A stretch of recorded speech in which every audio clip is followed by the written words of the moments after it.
ராஜராஜ சோழனை பத்தி தெரியாத ஆளே கிடையாது. ஏன்னா அவரை பத்தி நம்ம புக்ஸ்ல நிறைய இடத்துல நம்ம அவரை பத்தி கேள்விப்பட்டிருப்போம். அவரை பத்தின 5 இன்ட்ரெஸ்டிங் ஃபேக்ட்ஸை பத்தி வாங்க பார்க்கலாம். முதல் விஷயம், ராஜராஜ சோழனோட பேர் வந்துட்டு அருள்மொழிவர்மன். அவரை பல பேர் பொன்னியின் செல்வன் கூப்பிடுவாங்க. ஏன் இப்போ ரீசெண்டா எடுத்த படம் பொன்னியின் செல்வன் கூட அதை பேஸ் பண்ணிதான். ரெண்டாவது விஷயம் என்னன்னா, அவர் தான் கடல் கடந்து போய் ஆட்சி செஞ்ச மிகப்பெரிய மாமன்னன். அவர் ஆட்சி செய்யாத நாடுகளே கிடையாது. கிட்டத்தட்ட இலங்கை, கம்போடியா, லட்சத்தீவு, மாலத்தீவு, பங்களாதேஷ், சிங்கப்பூர், மலேசியா, இது மாதிரி ஏகப்பட்ட நாடை அவர் தான் ஆட்சி செஞ்சிருக்காரு. கம்போடியால அவர் ஆட்சி செஞ்சிருக்கான ஆதாரம் என்னன்னா, அங்க இருக்க மிகப்பெரிய விஷ்ணு கோயில் தான். அவர் கட்டினதுதான் உலகத்திலேயே மிகப்பெரிய விஷ்ணு கோயில். இன்னைக்கு நம்ம பேசுறோம் நேவி ஃபோர்ஸ் அப்படின்னு, பட் அவர் அந்த காலத்திலேயே கடல் படைன்னு சொல்லி வச்சிருந்திருக்காரு. அதுல மிகப்பெரிய யானைகளையும் குதிரைகளையும் சுமார் 2 லட்சம் வீரர்களையும் கப்பல்ல எடுத்து போய் போர் செஞ்சு அந்த நாட்டை கைப்பற்றிருக்காரு. மிகப்பெரிய மாமன்னன். மூணாவது விஷயம் என்னன்னு பாத்தீங்கன்னா, அவரோட ஆட்சி காலத்துல ஆண்களுக்கும் பெண்களுக்கும் சம உரிமை கொடுத்தாரு.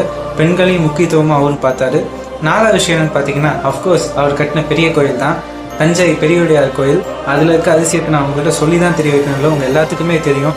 அங்க இருக்க ஒவ்வொரு சின்ன சின்ன சிற்பத்திலையும் அவர் ஒவ்வொன்றும் செதுக்கி வச்சிருப்பாரு.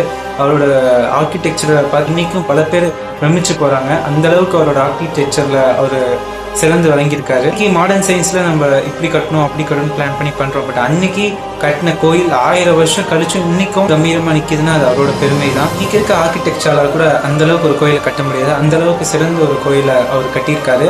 அஞ்சாவது விஷயம் என்னன்னு பாத்தீங்கன்னா, அவர் கட்டின தஞ்சை பெரியவுடையார் கோயில்ல தான் கட்டின கோயில் சொல்லி தான் பேர் மட்டும் வைக்காம அங்க இருக்க ஒவ்வொருத்தரோட பேரையும் அவர் கல்வெட்டுல செதுக்கி வச்சிருக்காரு. ஏன் அங்க வேலை செஞ்சுட்டு இருக்க ஆட்களுக்கு நூல் கொடுத்தவங்க, தண்ணி கொடுத்தவங்க, அவங்க பேர்லாம் கூட செதுக்கி வச்சிருக்காரு. அந்த அளவுக்கு ராஜராஜ சோழன் அங்க வேலை செஞ்சிருக்க எல்லாருக்கையும் மதிச்சாரு. ராஜராஜ சோழன் அவர்களை பத்தி நான் ஒரு 5 விஷயங்கள் தான் உங்கள்கிட்ட சொன்னேன். அவரை பத்தி சொல்றதுக்கு ஏகப்பட்ட விஷயங்கள் இருக்கு.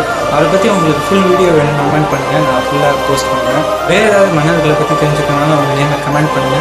தொடர்ந்து இந்த மாதிரியான வீடியோஸை நீங்க பார்க்கணும்னா ரித்தம் ஸ்டார்ஸை சப்ஸ்கிரைப் பண்ணுங்க.